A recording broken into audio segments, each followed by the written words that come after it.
So in my last video, I talked about the best point guards of all time. Some people liked it, some people didn't. You know how these things go. And in this video, we're going to do the same thing for a different position. As you can see from the title, thumbnail, we're going to be talking about the best shooting guards of all time. Because with guys like Allen Iverson, James Harden, Michael Jordan, we're really going to talk about not only some of the greatest players at this position, but some of the greatest players of all time. But without further ado, I don't want this video to be too long, so let's just kickstart things. Coming in at number 10, we have the man, the myth, the legend himself, Tracy McGrady. Now, T-Mac, I have to say, has to be one of the most beloved guys in the NBA. It seems like so many people have a high opinion of T-Mac, and so many people kind of sweep under the rug a lot of his failures in his career. But before I get to that and why I don't have him high on this list, let me just shout him out. Easily one of the greatest scorers of all time. At his peak, he was around a 28 to 32 point per game scorer in some years. Yes, 32 points per game, leading the league in scoring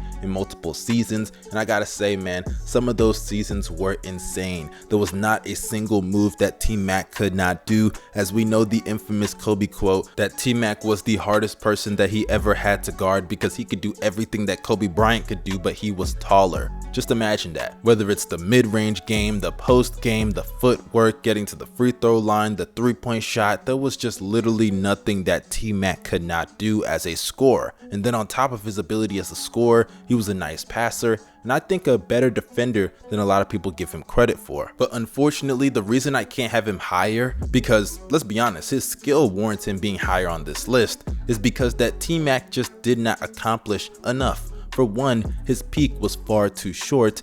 That's just kind of how it is. Not really blaming him for it, it's just reality, and I have to face reality in this video. And secondly, how many times did T-Mac fold? Like, be real here. Look at this graphic on the screen. Shout out to my boy Legend of Winning. But as you can see, T-Mac was a perennial folder. Year after year after year, as he never even made it out of the first round. And some of these playoff blunders aren't just situations where he's shooting bad. I'm talking about blown leads, epic collapses, guarantees to make it out of the first round, which he never did throughout his entire career. Man, this is not acceptable at all. But still, top 10 shooting guard, but because of this, I can't put him any higher. But coming in at number 9, we got the Nick Killer himself, Reggie Miller. Now, Reggie Miller is a pretty controversial player among NBA YouTube. My guy Lo has already talked about it in the past, about him being quote unquote overrated. Now, I don't really share that opinion because I don't think people overrate Reggie Miller anymore because of a lot of YouTubers, including myself, I should add. But nonetheless, Reggie Miller is one of the greatest shooters of all time, arguably the greatest shooter on this list, and lived in the postseason. His regular season numbers may not show it, but in the playoffs, he was a superstar, showing up in numerous moments and having even battles with guys like Michael Jordan, Kobe Bryant, and a multitude of all-time great players. So props to Reggie Miller for his postseason excellence, but unfortunately, it's not like he won a championship. He wasn't great on the defensive end, and as a talent, you could argue he's the worst player on this list, and that's credit to a lot of the other guys on this list, but it also speaks to the fact that Reggie was just not on that level, and him making only 3 All-NBA teams in a 20-year span should be proof of that. And some of you may be asking, well, if that's the case, why is he above T-Mac? And that's simply because of his playoff exploits in comparison to T-Mac, who never even made it out of the first round. So being number 9, I think, is more than justifiable in my personal opinion. But moving on to number 8 on this list, we have Sugar Ray Jesus Shuttleworth himself, Ray Allen. Now, when I initially made this list, I can't lie, Ray Allen was a very difficult guy for me to rank, because on one hand, he was a great player in Seattle, and he does have 2 championships, one with the Celtics and one with the Miami Heat. But on the other hand, those rings came whenever he wasn't even the best, or you could argue second best player on those teams. And in the case of Miami, that's not a debate at all, as he was a role player. But you have to give him credit because he balled out in the first ring, and in the second ring he hit the biggest shot arguably in NBA history. But nonetheless, Ray Allen was a great player, and throughout his time in Seattle and Milwaukee, people forget he wasn't just some spot up 3-point shooter. He was definitely more than capable of creating his own shot off the dribble, and he was an all-star to all NBA caliber player, even leading his team to the conference finals Finals in 2001. And had it not been for some questionable calls, he would have led them to the NBA Finals. So similar to other guys on this list, he was definitely more than capable of leading his own team,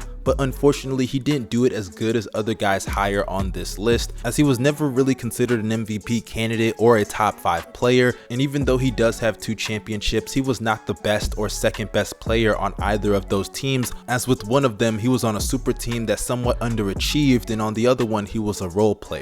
But nonetheless, all-time great, well deserving of the number 8 position.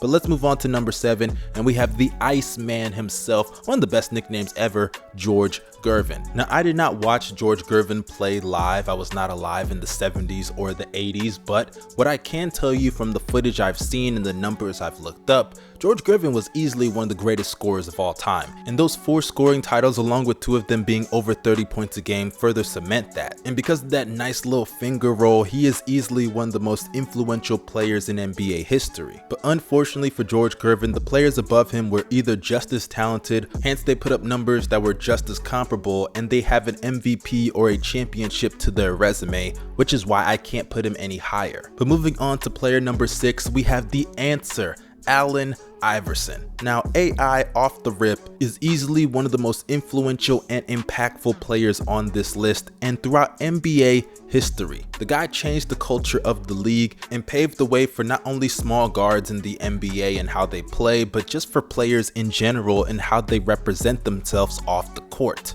And for that reason alone, AI is worthy of this position. So when you add the MVP onto his resume, the 2001 playoff run onto his resume, and all the All-Star appearances and All-NBA teams, he is more than worthy of being in the top 10.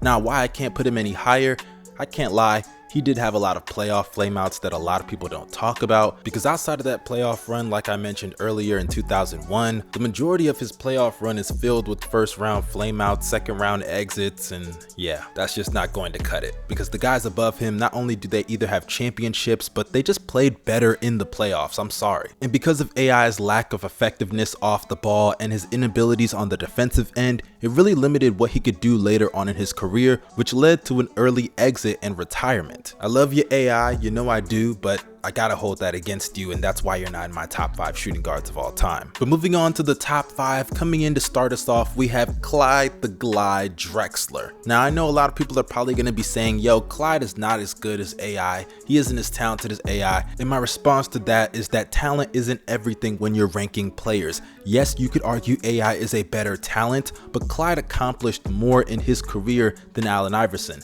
Does he have an MVP? No. But does he have more finals appearances and a ring? Yes. And when it comes down to it, he may not be as talented as some other guys below him, but because of his ability to impact the game in a multitude of different ways, such as playmaking and defense, he was not only able to get to the finals more than everybody else below him on this list, but he was also able to help the Rockets secure their 2nd straight championship in 1995. And to be honest, if you want to have Clyde below Allen Iverson, it's literally one spot. I know a lot of people are going to be mad about this, so I'm not even going to spend that much time on it. Clyde the Glide, you are in my top 5. But moving on to number 4, we have James Harden, the beard himself. Now, James Harden, easily one of the most talented guys on this list, because on the offensive side of the ball, there really isn't anything that James Harden cannot do. As a scorer, he's easily one of the greatest ISO scorers of all time. You can make the argument that he is, with multiple scoring championships, and one-on-one, there's just nothing that anybody can do unless your name is Lou Dort. And as a playmaker, he's also an all-time great playmaker, as once he got Mike D'Antoni and took on the role as a point guard, he led the league in assists. And now that he's in Brooklyn, he's taken on that role again of being a point guard alongside Kyrie Irving in the backcourt. In doing so, yet again, he has reinserted himself in the conversation for the best playmaker in basketball. Now, why I do not have him higher is simply due to 2 reasons. For one, defensively, for a good portion of his career, he just did not give a single flying fuck, which definitely affected his teams in the playoffs as well. And speaking of the playoffs, that leads into my 2nd reason, and that's his failures in the postseason.